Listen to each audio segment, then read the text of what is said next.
have a belief that it's hire slow, fire fast. Now that doesn't mean that I sit there and I drag my feet as I'm building a people plan and trying to hire talent. I do have a talent pipeline structure that I'm going to teach in a future video, but the whole idea is that there's a lot of hoops that people need to go through to make sure that they're the right fit for your team. But after all of that, after personality assessments, video submissions, test projects, all that stuff, you can still get somebody that's just an underperformer. They might have started as a rock star and then slowly degraded over time for whatever reasons. And those are the situations where you got to act and you got to let them move on. You know, I had an employee, she worked in my community management department, and she was incredible. She had all the drive, she got it, she wanted it, she had the capabilities, she was amazing, great culture, and just continuously made mistakes. And I'm gonna walk you through the process that I used to not only let her go, but to make sure that she never felt like it blindsided her. I think that if you do things right, my belief is, if you have somebody that's underperforming and you know, right? Here's a great question. If I fired everybody that worked for you right now, and in 3 months down the road, I gave you permission to hire them back, who would you enthusiastically hire back? That's the question that's gonna get clear on who makes that list. So if you do it right though, they're not gonna feel blindsided, it's not gonna have an impact to your business, and it's going to make you feel good about the outcome, because here's what I believe.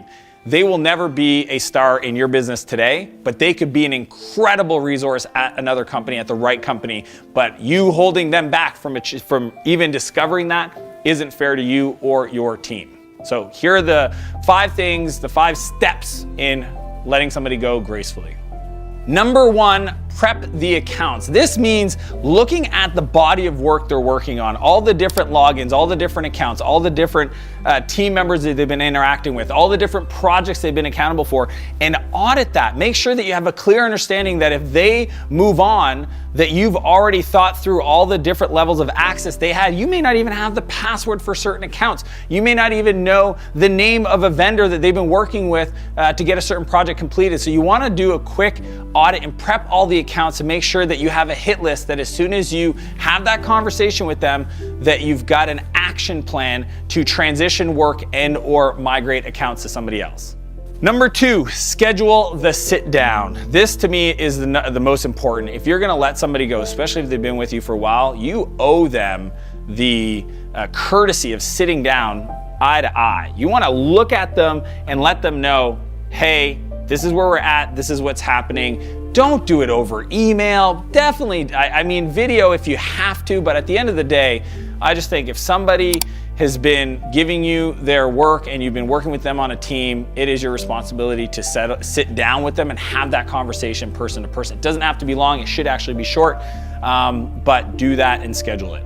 Number 3, this is not a discussion. I think the biggest mistake that people make when they let somebody go is they say, hey, here's how I'm feeling and it's just not working out for me. How do you feel? And then all of a sudden they're saying, well, things are going great. I don't understand. I know that I haven't been hitting my numbers and I know things are going a little tough, but what do you mean? What are you trying to say right now? And then all of a sudden it turns into this crazy discussion about, well, yeah, it's not my fault. You didn't do this and you said this would happen. And then all of a sudden I had to do all this extra work and it's like, whoa, whoa, whoa. At the end of the day, it's not a discussion. It's very clear, sit down, let them know your position is no longer available at this company.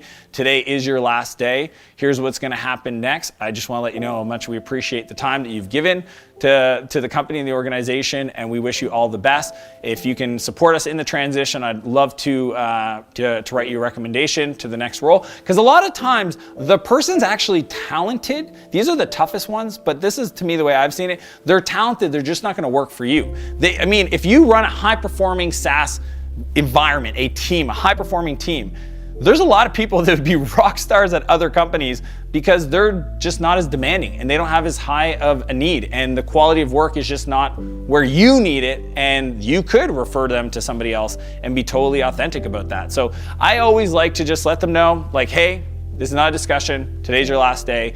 If you help us with the transition, here's what we can do to support you in that. And if they want to play ball, good. If not, that's okay. You execute the transition plan.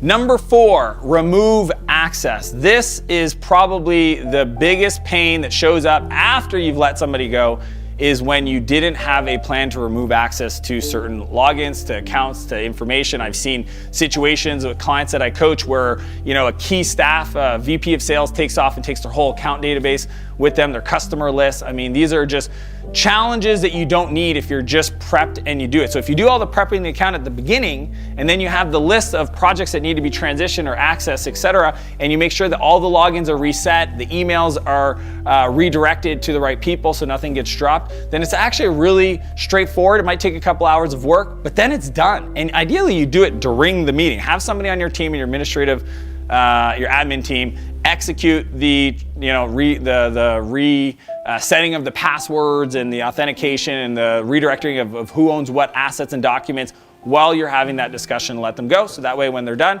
everything's done. If they need access from you to something that was personal, they can ask for it, you can get it for them on their behalf, and that's the way I deal with that. Number 5, communicate the reason. I think this is probably the thing that's gonna hurt businesses the most, because you're so into it. As the founder, as the leader, you're so into the person and where they've fallen short and your frustrations that you don't realize that from everybody else's perspective, they look like they were doing a good job. Yeah, they weren't, you know, as active in meetings and, you know, always showing up for the team outings and all that stuff, but man, firing them, that might seem a little bit much for a lot of people. They might actually just like totally disagree with your decision. And if you don't communicate to the team, if you don't take the time to set up a quick 15-minute call with your team, send out an email, let them know the reasons, and for me, map them back to the values. To me, we hire and fire against values, and as we're communicating why that person is no longer in the team, we have to map it back to these are the things that we expect of everybody on our team, including myself. And when they're not being followed or they're not being done at the level that we require, then unfortunately that role is no longer available for that person in our company. They're gonna go on and do amazing stuff, and we're gonna find somebody incredible to backfill and take that position over. So just make sure that you communicate with the rest of the team and you don't leave it this open-ended, what happened to that person, because how you treat that person, I call them alumni, how you treat somebody that's no longer with your company is gonna have a huge impact on how people show up on a day-to-day basis, because they don't wanna feel like as soon as they're no longer part of the organization, you're gonna talk crap about them, you're gonna blame them for everything. That's not what I'm talking about. I'm just talking about just being upfront, letting people know where the performance fell short, and it's totally cool, they're gonna be awesome, and you're gonna support them in that transition.